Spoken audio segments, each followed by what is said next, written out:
Hey yo, how's it going everyone? Entropy here today with another video. It's another month, another set, and here's the final proper set of the Legion era, set 21, Neon Messiah. And as usual, this video will follow our three-part structure, starting with a brief overview of the events, ranks, seasons, etc., and then highlighting some key units from the set, and lastly finishing up with some hindsight in the competitive scene. So, let's get started. Starting off with the calendar for the month, set 21 was the month of August for JP. Before I proceed, obligatory statement that this video is mostly an informed or educated guess based on the JP experience.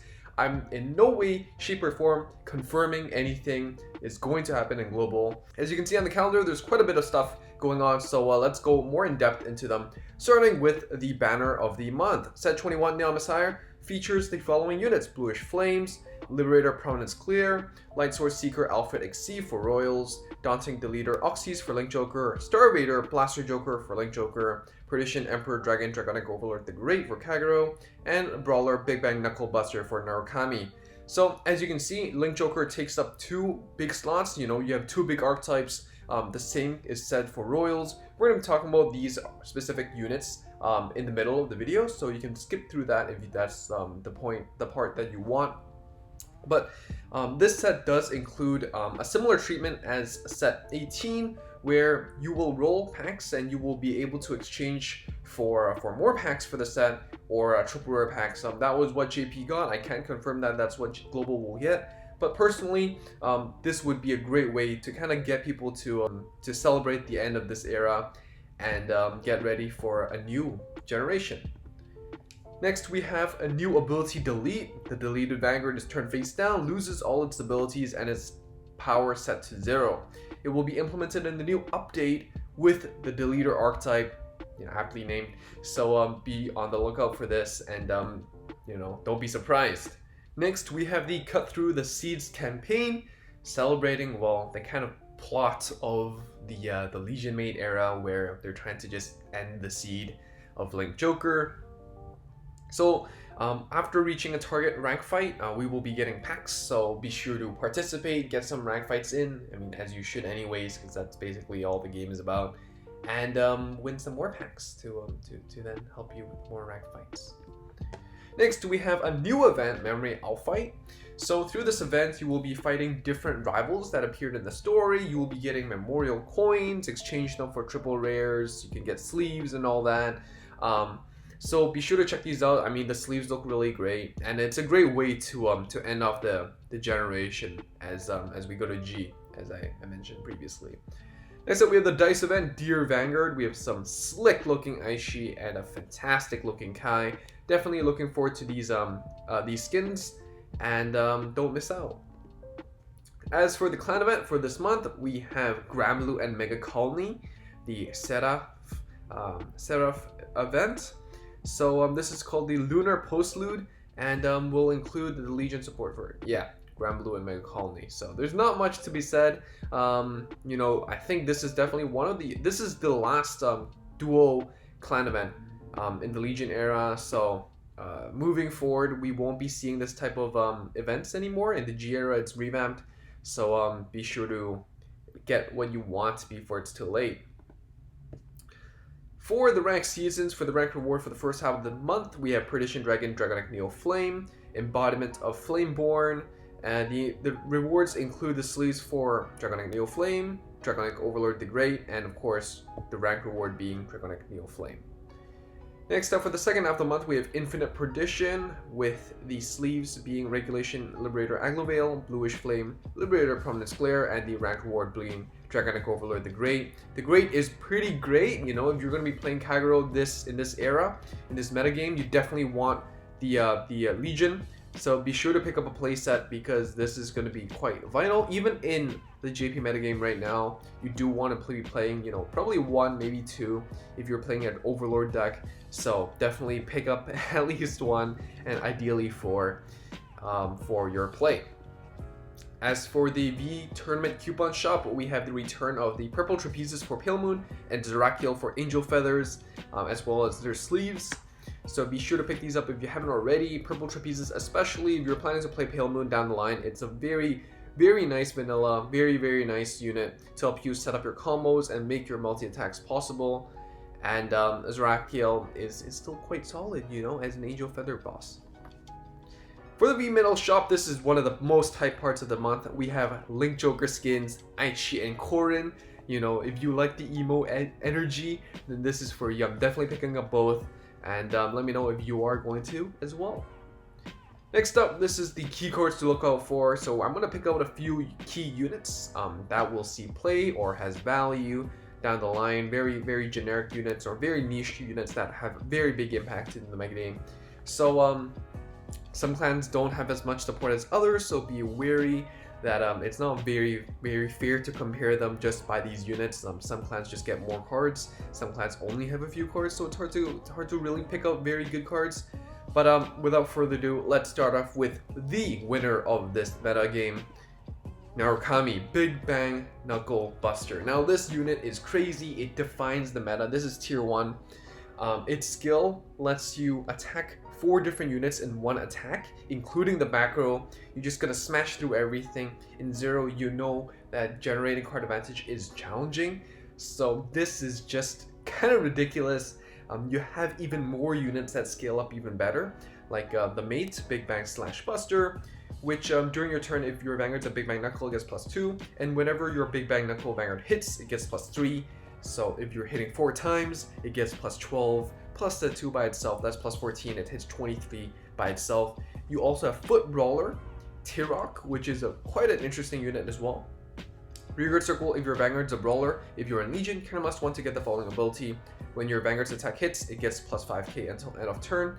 And it also has Resist, which is quite good in this metagame. You know, you have other Paladin clans roaming around, you have Link Joker, which means that having a front row with Resist is quite key, and can definitely prevent you from losing.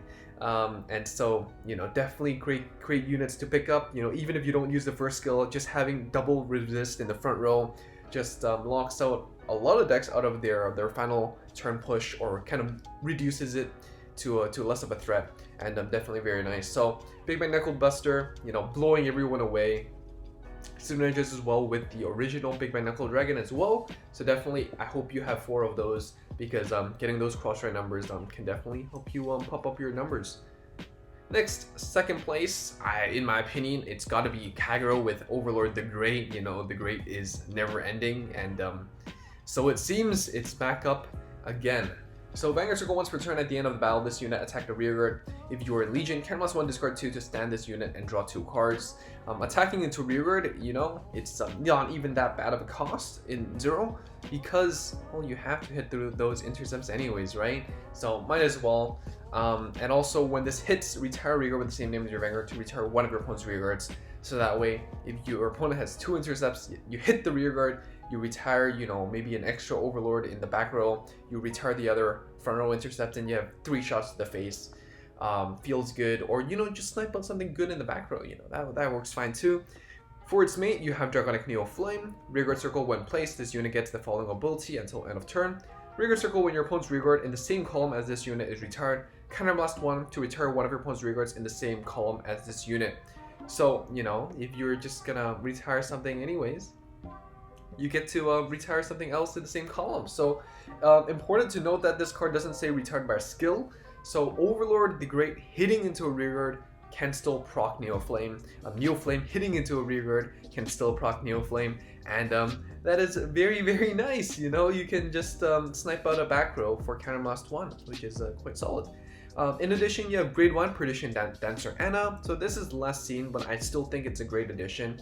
Rearguard Circle, when placed, if your Vanguard's a Perdition and your opponent has no rearguards in the same column as this unit, Soul Blast 1 to countercharge 2.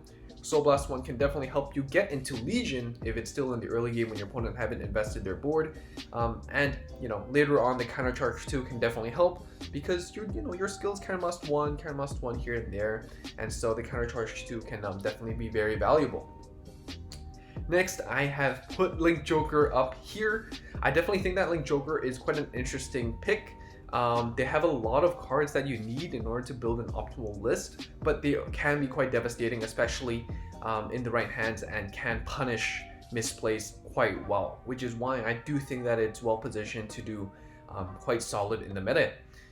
Blaster Joker is Blaster Blade, but in Link Joker form. Vanguard Circle, if you are in Legion, Soul Blast 2, Counter Blast 2, and lock a Star Vader rearguard. Discard a Star Vader card to lock all of your opponent's rearguards and retire your opponent's Legion mate. So doing the Blaster Blade thing of retiring, but the Link Joker thing of locking everything down and shutting down your opponent's plays. In addition, Vanguard Circle, when this unit attacks the Vanguard, put a card with the same name as your Vanguard from your hand to your soul, so you get +1 critical until the end of the turn. So, you know, if you have an extra Blaster Joker, just shove it into the soul. You know, on turn 3, you get an extra crit, you get to swing, you push your opponent to maybe 3, maybe 4, maybe 5, you lock down your opponent, and then call for game, and it feels really, really good. You know, the Legion cost might seem a little heavy, but you know, you're probably going to be using once only, and once is more than enough to seal off the game. In addition, you also have some new other alternative grade 3 targets as well, one of them being Dark Zodiac. Dark Zodiac skill is when Legion counterblast 1 to prevent all your opponent's locked cards from being unlocked until the next end phase, so Omega locking. And in addition, Vanguard Circle counterblast 2, discard a card with the same name as your Vanguard from your hand, so lock one of your opponent's rear guards from the front and back row. So definitely really nice. You know, you still get that infinite zero kind of locking a front row, locking a back row, shutting down your opponent's plays. But when you Legion, you get to Omega lock it and extend that for 1 extra turn. It's quite strong. Its mate, Astral Reaper, is also really valuable. Rearguard Circle, when this unit attack hits a Vanguard, Soul Blast 1 to check the top 5 from your hand, add a card with the same name as your Vanguard to your hand. So it helps you with your Persona skills, either Dark Zodiac or Blaster Joker maybe. And in addition, it also has the key word resist, and we just mentioned how valuable that is. So resist good. One other thing that Blaster Joker is great at is because it says lock everything, lock all. It doesn't really target a specific unit, so it bypasses resist, and you know, it's hard to play around really. Next up for Link Joker, we have the new archetype, Deleters, with Daunting Deleter Oxys. It counterblast 2, put a Deleter rearguard into your soul to delete your opponent's Vanguard, and it gets plus 10k until end of turn. And if your opponent is in delete state at the opponent's ride phase, your opponent may discard a card. If they do not, they cannot normal ride, so they're stuck with a 0 attack Vanguard, which feels bad, man. In addition, you have support like Juxtaposed Deleter Xyle, which says when Legion counterblast 1, discard a Deleter to delete your opponent's Vanguard. Same skill, and when it attacks +2. So definitely, if you want to Legion, you can do that too. Oxys gives you that delete option on your first turn, you know, as soon as possible. So that's really solid. But if you want value, definitely Xyle is pretty value. Gael is also pretty good. The main rearguard circle, when placed, if your opponent's Vanguard is deleted, lock one of your opponent's rearguards. It includes front row. So, you know, if your opponent's Vanguard's deleted, your opponent's front row rearguard's locked, your opponent's gonna have a really tough time coming back. And lastly, we have the grade 2 Clipping Deleter Evo. Again, this is, you know, it's mainly it's a solid unit, you know, but rearguard circle on place, if your opponent's Vanguard is deleted, counterblast 2 to call a deleter other than itself from your deck. So this is a kind of slightly more expensive colony maker, but being able to take out whatever you want is very solid option. You know, you can Evo into a Gael. So that's pretty nasty, right? That's pretty nasty. Next, we have Royal Paladins with Alfred Exceed. Alfred does really simple thing. It gets power, it gets crit. You can counterblast 2 to call something out from your deck, and it also gets kind of the pseudo resist, not being able to be retired by card effects. In addition, you also have a really nice flexible unit, Knight of Reform Ladinas, which we'll see play for quite a while. Rearguard circle on play, Soul Blast 2, draw 1 card. So Royal Paladin finally got that clone. In addition, for Seeker support, you have Proud Roar Line, which gets a plus 2k and which gives plus 2k and gets countercharge when it hits a Vanguard. And Octavius, 7k, which says rearguard circle on place. If you have 3 or more front row Seekers, Soul Blast 2, draw a card. So it's a more specific, you know, Soul Blast 2, draw 1, but it is more stats. And that's always nice to boost and come around with, help you hit numbers with. Next up, I'm really excited for Jewel Knights actually, because Yvain is quite a solid and iconic unit. Rigor Circle, if you're in Legion, if you have 4 or more Jewel Knights, it gets +5/+1 crit, and on place, Soul Blast 1, Camera Blast 1 to call Sword Meat from your deck, which is the mate. Sword Meat then, when on place from Rigor Circle, Camera Blast 1 to call the grade 1 or less, so just, you know, riding Yvain means calling Sword Meat, which means calling something else, which means value, right? Grade 2 Blowing Jewel Knight Kagero skill, Rigor Circle, when this hits the Vanguard, if you have 4 or more Jewel Knights, Soul Blast 1 to call a grade 1 or less Jewel Knight from your deck. Again, quite nice. Deck thinning is deck winning, and it also could extend your multi-attack plays. And lastly, we have grade 1 Heat Wind Jewel Knight Cymbeline. Rigor Circle on place, if you have 4 or more Jewel Knight Rearguards, rest this unit to have one of your other Jewel Knight Rearguards get +10k until end of turn. Help you pump out the numbers. You know, if you're gonna like Kagero and Superior Call something into the back row, then I guess at least Cymbeline can do something if you're not boosting that same column. So that's really cool. Jewel Knights, it's been a while since they got support, so I know some people are definitely really excited for it. And you know, Sword Me is a very iconic card. And last but not least, we have Gold Paladin. It's a shame that I put them last, but honestly, a lot of these clans are really good, so don't sleep on them. Prominence Glare is kind of a mix of the previous 2 legions. You know, on place, if you're in Legion, when your rearguard's placed from your deck, if you're in Legion, Camera +1, discard a Bluish Flame to get a crit and guard restrict, which is really nice. But also once per turn, Camera +1, retire a Liberator to check top 4 to Superior Call to actually proc the first skill. So it's a nice option when your opponent's at 5, and it's something you can choose if you think your opponent has the PGs but not the grade 3s, you know, or else you might just stick with Zenith. For the grade 2, you have Regulation Liberator Aglovale. During your turn, if your Vanguard's a Bluish Flame, it gets +2, so it's an 11k beater. And on place from deck, Soul Blast 1 to check top 5 and add a Bluish Flame to your hand. So adding that unit to your hand instead of Superior Calling it means that you can search you know, for the cost for Prominence Glare, which is very nice. In addition, a rare unit to pick, but it's something that I wanted to bring up. It's Citation Liberator Heli, grade 2, Rigor Circle. When this hits a Vanguard, Camera +1, put this into your soul to check top 3 and call it to an empty Rigor Circle. So it helps you fuel your soul, it helps you empty out that circle to then Superior Call something onto the Rigor Circle. So it's quite nice. It's a budget object for, you know, something like Estrad for now, but I definitely think that it has its place and is something that you might see play down the line. So that is basically it for the key cards to look out for. Lastly, let's talk about some tournament results. So this is the Zero Championship 2021 Summer. August 21st is Elite Set 21 for JP.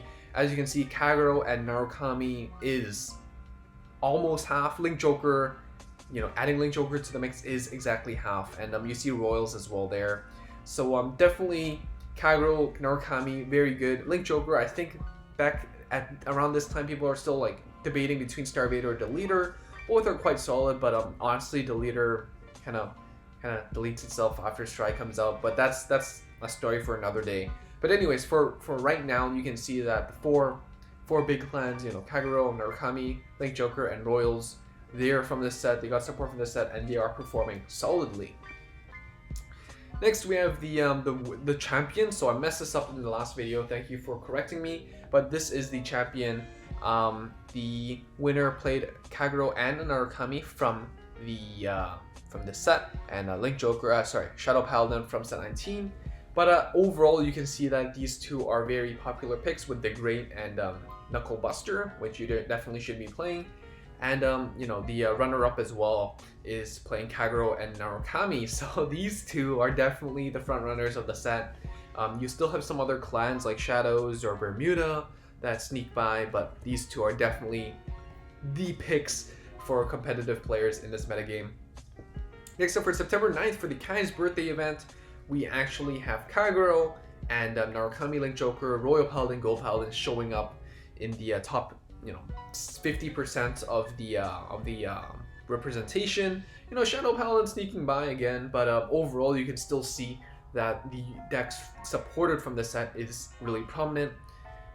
This is September 12th, Championship 2020 final stage, and again, it's Narukami and Kagero, and then there's Shadow and Bermuda, so definitely Narukami and Kagero. Again, it's the same story. September 18th, another tournament. It's Kagero, Narukami, and then Link Joker. And then we have the 26th, the qualifiers for the Vanguard Zero Championship 2021 Autumn. So this is the end of the Legion era for real. And it's still Kagero, Narukami, and Link Joker, or a bit of Royals from the set. So that's basically the how you know the JP scene was. Again, it's not necessarily representative of the global scene. I think the global players' approach can be slightly different, and you know, different players, different preferences. But overall, you can see Kagero and Narukami dominating in this meta. And if you are to compete or you want to climb ladder efficiently or easily in this meta, you definitely should pick up one or both of these. And that's just my recommendation. So that's basically it. Again, while I try to reflect everything that went on in JP, the global experience, you know, I'm not guaranteeing anything, so be mindful of that. Another thing is I've taken the liberty to omit some information, for example, birthday banners, because clearly we don't have them anymore, and clearly, you know, birthdays have passed already. But yeah, I can say that this is not 100% representation of the global Set 21 experience, but it's close enough, and I think it's a great guideline to start. In addition, before we end, you know, let me know down below which clan you're most hyped for this set. Special thanks to our first member of the channel, the Nova Grappler, Kamui.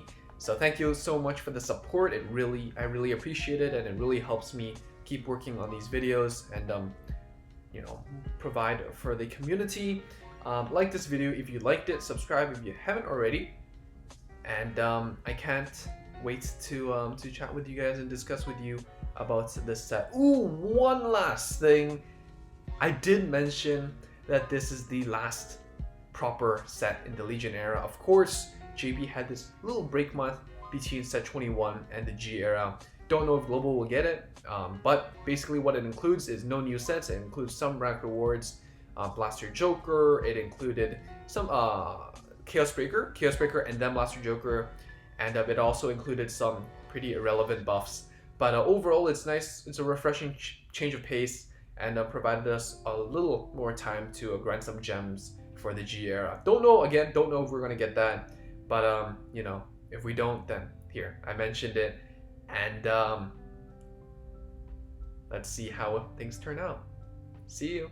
Bye.